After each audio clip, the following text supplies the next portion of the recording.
Olá, pessoal. Meu nome é Andréia, sou professora de Geografia do Campus Palmas e hoje nós vamos trabalhar vulcanismo. Por que trabalhar vulcanismo? O vulcanismo é um agente endógeno do relevo, ou seja, ele é um agente interno, transformador, um agente que vai fazer um processo de formação do relevo, assim como o tectonismo e assim como os abalos sísmicos. E aí, quando a gente estuda o vulcanismo, uma das características dele aí é que ele é fruto do movimento das placas tectônicas. Então, sempre que você tiver áreas de choques de placas tectônicas, há a possibilidade do desenvolvimento das atividades vulcânicas. E o local da Terra onde você tem a maior presença da atividade vulcânica é no chamado Círculo do Fogo do Pacífico, onde ali você tem em torno de 80% da atividade vulcânica do nosso planeta está nesta região. E aí atinge tanto o continente asiático quanto a Oceania e o continente americano. E aí é uma região de intenso choque de placas tectônicas e por isso você tem uma maior concentração da atividade vulcânica nesta região. Quais são as características da atividade vulcânica? Ela é responsável pela emissão de 4 produtos. Quais são eles? O gás, normalmente esses gases mais comuns são vapor d'água, dióxido de carbono e óxidos que podem ser tanto de enxofre quanto nitrogênio. Além disso, nós temos as cinzas, o material piroclástico, o que é material piroclástico? O material piroclástico são bombas feitas de rochas incandescentes, que em alguns vulcões você vai ter aí esse processo de explosão, onde esses blocos rochosos incandescentes estarão, vamos dizer assim, voando a grandes distâncias e impactando ali a área do entorno do cone vulcânico. E você tem também a lava. O que é a lava? A lava é material geológico em fusão. Então, esse material geológico está a temperaturas elevadíssimas, ele não se mantém em estado sólido e ele entra em processo de fusão, tendo aí uma característica pastosa, tá? Os vulcões eles podem ser de 3 tipos. Eles podem ser ativos, aqueles que estão em atividade, não é em atividade recente só, mas se ele está em atividade já há algumas centenas de anos, mesmo que tenha havido uma pausa aí, ele é considerado um vulcão ativo. Nós temos também os vulcões dormentes ou adormecidos, que são aqueles vulcões que eles entram em atividade e dão uma pausa longa. Entram em atividade novamente, dão uma pausa longa. Então, esses são considerados vulcões adormecidos. Se espera que eles não entrem em atividade, mas se tem a perspectiva de que eles podem entrar em atividade a qualquer momento. E por último, nós temos os vulcões chamados de extintos ou inativos, que são os vulcões que não têm, pelo menos, possibilidades mais próximas em termos de tempo histórico de entrarem em atividade. Tá? São vulcões que a possibilidade de que eles entrem novamente em atividade é quase nula, tá? É quase inexistente. Uma manifestação de atividade vulcânica considerada secundária ou residual são os geysers. Os geysers, vocês estão vendo aí. O que é um geyser? O geyser é um jato de vapor ou água que está a elevadas temperaturas e ele é lançado pelas fissuras das rochas em áreas de atividade vulcânica moderna. Então aqui você tem o esqueminha, que é fácil da gente entender.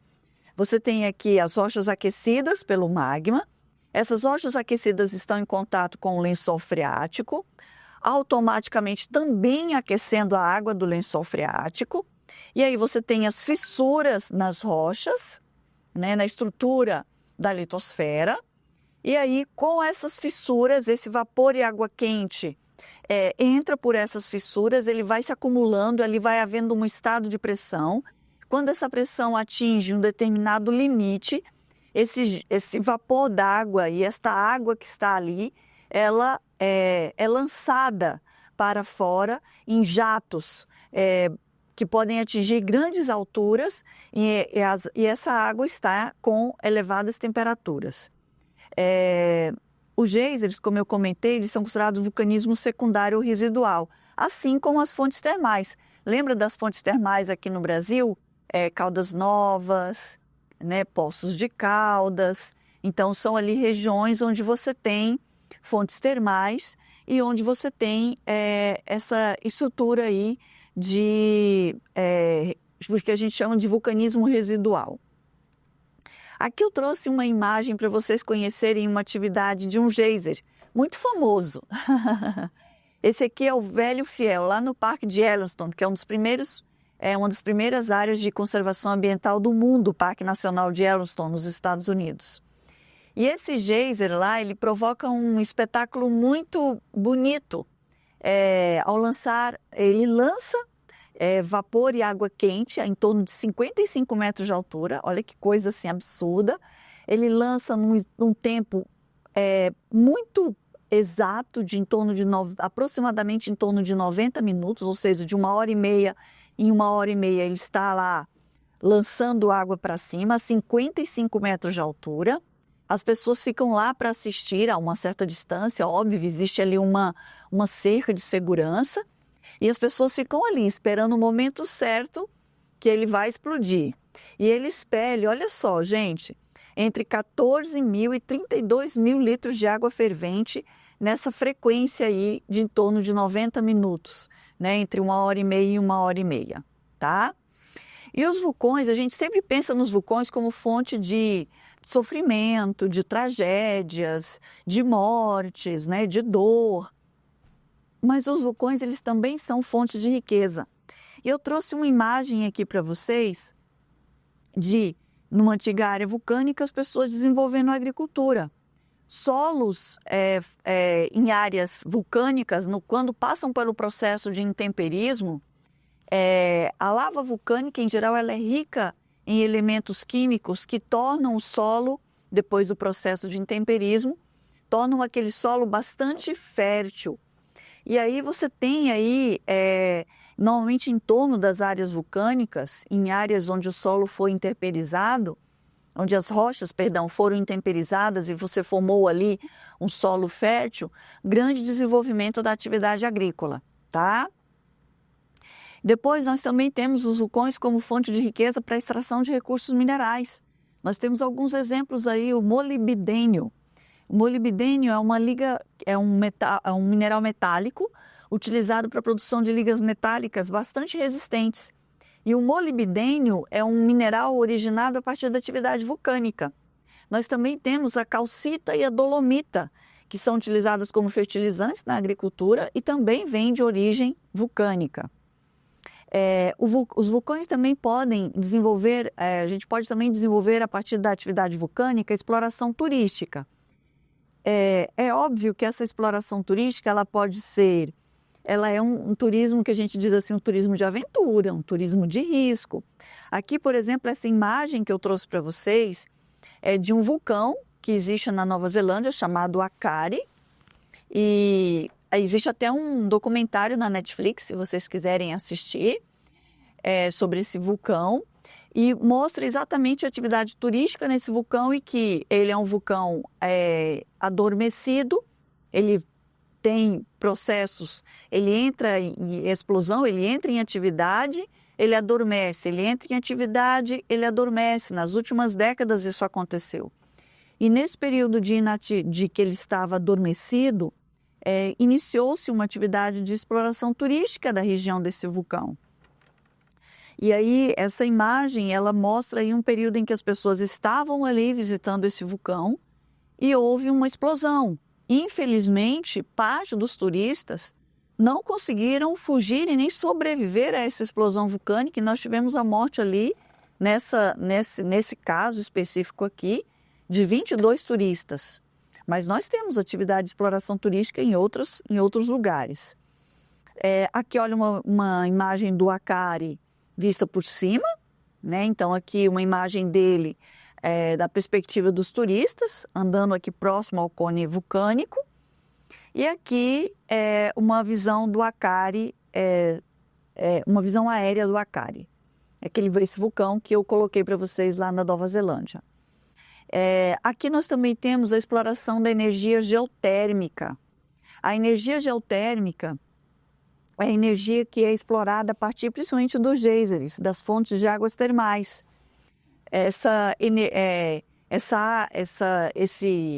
Esse vapor aquecido, ele é canalizado, que pode ser utilizado tanto para movimentação de turbinas para geração de energia geotérmica, né, energia elétrica, como ele também pode ser utilizado para o aquecimento das residências. Na Islândia, um país ao norte do continente europeu, na região do Oceano Atlântico, uma ilha, né, no Oceano Atlântico que faz parte do continente europeu, na Islândia a gente tem muito aproveitamento da energia geotérmica, tanto para a geração de energia elétrica, como eu coloquei para vocês, como também para o aquecimento das residências e até para desenvolvimento da atividade agrícola por meio de estufas. Além disso, nós mostramos aí algumas vantagens, né, que a atividade vulcânica pode gerar, mas os vulcões eles trazem muitos problemas e nós vamos ver um pouquinho sobre isso agora. Então nós temos aí o caos aéreo, que é um dos problemas que os vulcões provocam. Quando você tem uma atividade vulcânica com grande emissão de cinzas e gases, essas cinzas e gases elas podem atingir grandes extensões, muito distantes da área onde o vulcão está ali explodindo. E isso pode gerar um impacto muito grande no transporte aéreo, impedindo a movimentação das aeronaves e, consequentemente, impedindo o transporte de pessoas e de cargas. Então, nós já tivemos vários casos recentes na história do mundo, já agora no século XXI, onde uma atividade vulcânica intensa impediu a circulação das aeronaves em grandes extensões, tanto no continente europeu quanto no continente asiático. A atividade vulcânica também ela pode provocar um processo de petrificação. Aqui vocês estão vendo a petrificação né, de corpos humanos. A gente tem exemplos disso, por exemplo, lá no vulcão, no início do século, no início da era cristã, lá no primeiro século da era cristã, nós tivemos, por exemplo, lá o vulcão Vesúvio, que explodiu e provocou um processo de petrificação significativo ali no entorno, principalmente na cidade de Pompeia, que era uma cidade muito próxima a essa atividade vulcânica. O que acontece no processo de petrificação? No processo de petrificação, você tem o vento vulcânico, que vem a uma velocidade bastante elevada, de em torno de 100 km por hora, e um lançamento muito significativo de cinzas, gases e detritos, em que estão a uma temperatura de em torno de 800 graus centígrados. Então, associando-se o vento vulcânico com esses materiais em elevadas temperaturas, isso atinge os organismos vivos, inclusive seres humanos, e provoca ali um processo de como se fosse uma cimentação, tá? Envolvendo ali aquele organismo vivo, provocando quase como se fosse um processo de mumificação, tá? E ali você tem a formação dessa crosta, vamos dizer assim, que seria uma crosta mineral, que é óbvio que vai conduzir, no caso de um ser humano, à morte em torno de no máximo em torno de 2 minutos, tá?